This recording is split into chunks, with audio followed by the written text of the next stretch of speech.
ভাবুন একটা দৃশ্য। ভোরবেলা ঘুম থেকে উঠে দেখলেন আপনার পাড়ার রাস্তায়, মাঠে, বাজারে শত শত গরু ঘুরে বেড়াচ্ছে। কোনো মালিক নেই, কোনো দড়ি নেই। এটা কোনো সিনেমার দৃশ্য না, এটা হতে পারে আগামীকালের বাস্তবতা। একটা গরু প্রতিদিন খায় 15 থেকে 20 কেজি খড়, ভুসি আর ঘাস।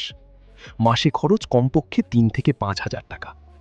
যে গরুটা আর দুধ দিচ্ছে না, যে বলদটা আর কাজে লাগছে না, তাকে খাওয়ানোর টাকা কোথা থেকে আনবে সেই প্রান্তিক খামারি?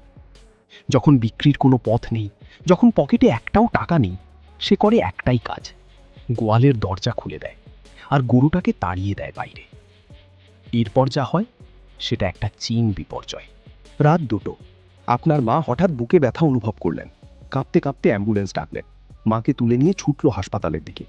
কিন্তু মাত্র আধা কিলোমিটার যেতেই থমকে গেল সব। রাস্তার মাঝখানে 10-12টা মালিকানাহীন গরু নির্বিকারে দাঁড়িয়ে আছে। নড়ছে না, সরছে না। হর্ন বাজছে, সাইরেন চিৎকার করছে। ড্রাইভার গাড়ি থেকে নেমে গরু সরানোর চেষ্টা করছে। ভেতরে আপনি মায়ের হাত ধরে বসে আছেন। মায়ের শ্বাস ভারী হয়ে আসছে, চোখ বুজে আসছে। আপনি চিৎকার করছেন, সরান প্লিজ, সরান। কিন্তু কে সরাবে? মালিক নেই, দায়িত্ব নেই, কেউ নেই। যখন হাসপাতালে পৌঁছালো, ডাক্তার বললেন আরও 15 মিনিট আগে আনলে বাঁচানো যেত। ওই 15 মিনিট নষ্ট হয়েছিল একটা মালিকানাহীন গরুর কারণ। এটা কি শুধু একটা গল্প? না, উত্তরপ্রদেশ, মধ্যপ্রদেশ, রাজস্থান, ভারতের একাধিক রাজ্যে এই ঘটনা বারবার ঘটেছে।